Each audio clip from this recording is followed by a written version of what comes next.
Hello friends, पिछले video में हमने समझा था what is horticulture and specialised branch of horticulture. लेकिन आज का सेशन और भी इंपॉर्टेंस होने वाला है, क्योंकि आज हम बात करने वाले हैं इंपॉर्टेंस ऑफ हॉर्टिकल्चर। अगर आप बीएससी एग्रीकल्चर फर्स्ट सेमेस्टर के स्टूडेंट हो तो ये वीडियो आपके लिए बहुत इंपॉर्टेंट होने वाला है। मैं आपको पूरा हॉर्टिकल्चर का प्लेलिस्ट बनाकर दे दूंगा, आप प्रॉपर नोट्स बनाइए और यकीन मानिए इसके बाहर से क्वेश्चन नहीं आएगा। तो चलिए बिना टाइम वेस्ट किए आज की सेशन को स्टार्ट करते हैं।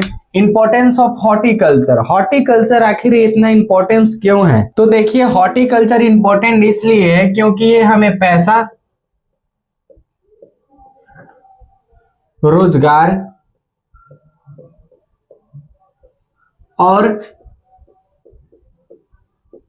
स्वास्थ्य तीनों देता है, इसलिए हॉर्टिकल्चर इंपॉर्टेंस है। लेकिन कैसे? तो चलिए जितने भी इंपॉर्टेंस ऑफ हॉर्टिकल्चर के पार्ट्स है उनको एकदम आसान भाषा में समझते हैं। इंपॉर्टेंस ऑफ हॉर्टिकल्चर का फर्स्ट पार्ट हमारा होता है income generation. Horticulture crops, special fruit and vegetable and plantation crop are more profitable yard as compared to other crops. कहने का मतलब ये है हॉर्टिकल्चर की फसलें जैसे फ्रूट्स, वेजिटेबल्स, प्लांटेशन क्रॉप, ये सब अन्य फसलों की तुलना में अधिक लाभ देने वाली है। फॉर एग्जाम्पल, अगर एक किसान गेहूं बोता है तो उसे मार्केट के हिसाब से उसे आमदनी मिल जाती है। लेकिन अगर वही किसान टमाटर, गोभी, भिंडी, मिर्च जैसी फसलों की खेती करता है तो उसे ज्यादा दाम मिलता है और गेहूं के फसलें के मुताबिक इसे ज्यादा प्रॉफिट भी होता है। इसलिए हॉर्टिकल्चर की फसलें अधिक लाभ देने वाली प्रॉफिटेबल यार्ड कहलाती है। अगर आप एक हिंदी मीडियम स्टूडेंट हो तो आप इंग्लिश के साथ साथ आप हिंदी में भी नोट्स बना सकते हो, जिसे आप एक बार उसे रिवाइज करो तो आपको वो याद हो जाए। तो आप अपना नोट्स कुछ इस तरह लिख सकते हैं। हॉर्टिकल्चर की फसलें जैसे फल, सब्जी और फूल या अन्य फसलों की तुलना में अधिक लाभ देती है, इसलिए ये किसान की आय बढ़ाने में महत्वपूर्ण भूमिका निभाता है। अगर आप इस टॉपिक को अच्छे से समझ गए तो इस वीडियो को एक लाइक जरूर कीजिएगा। अब हम बात करते हैं अपना नेक्स्ट पार्ट, एम्प्लॉयमेंट जनरेशन।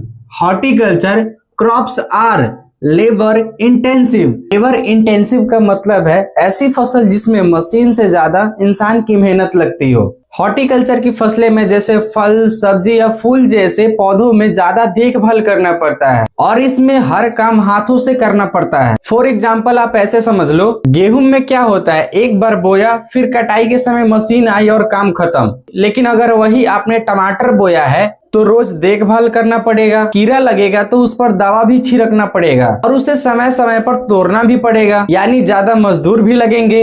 तो आपके वजह से कुछ लोगों को रोजगार भी मिलेगा, इसी को एम्प्लॉयमेंट जनरेशन कहते हैं। तो आप अपने नोट्स में कुछ ऐसे लिख सकते हैं, हॉर्टिकल्चर की फसलें नाजुक और कोमल होती है, इसलिए इन्हें हर स्टेप में ज्यादा देखभाल की जरूरत पड़ती है, जिससे 5 से 7 लोगों को काम मिल जाता है। इसी को एम्प्लॉयमेंट जनरेशन कहते हैं। तो आप ये भी समझ गए कि एम्प्लॉयमेंट जनरेशन किसे कहते हैं। अब हमारा इंपॉर्टेंस ऑफ हॉर्टिकल्चर का नेक्स्ट पार्ट है न्यूट्रिएंट्स वैल्यू।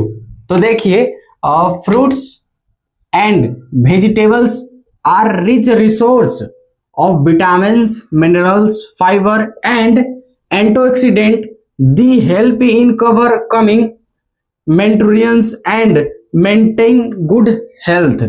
कहने का मतलब इसका ये है कि इसमें फल और सब्जी में vitamins, minerals, fibre and antioxidant जैसे न्यूट्रिएंट्स वैल्यू हमारे फल और सब्जी में ज्यादा मात्रा में होता है, जिससे हमारे शरीर को कुपोषण होने से बचाने में मदद करता है। अगर आपने इस टॉपिक को अच्छे से समझ गया होगा तो आप अपने से हिंदी में इसके नोट्स बना सकते हैं। अब हम बात करते हैं अपना next part, industrial development. Horticulture plant और देयर प्रोडक्ट डायरेक्टली और indirectly contribute raw material for any industry. Raw material का मतलब होता है कच्चा माल। मैं इसको एकदम आसान भाषा में समझाता हूँ। जब किसान फल, सब्जी या मसाले उगाते हैं तो ये सिर्फ खाने के लिए नहीं उगाते हैं, इनसे कई तरह के इंडस्ट्री चलते हैं। यानी खेत में उगने वाले फसल पहले फैक्ट्री जाते हैं, तब जाकर बाजार में प्रोडक्ट बनकर आती है। फॉर एग्जाम्पल गुलाब जैसे फूलों से परफ्यूम, गुलाब जल, ब्यूटी प्रोडक्ट बनाए जाते हैं जिससे इंडस्ट्रियल डेवलपमेंट होता है। यहाँ तक आपको ये सारे टॉपिक समझ में आ गया होगा तो आप कमेंट में राइट लिखकर जरूर भेजिएगा। मैं आपको नेक्स्ट वीडियो में हॉर्टिकल्चर रिसर्च इंस्टीट्यूट के बारे में बताने वाला हूँ, तो अगला वीडियो मिस मत कीजिएगा।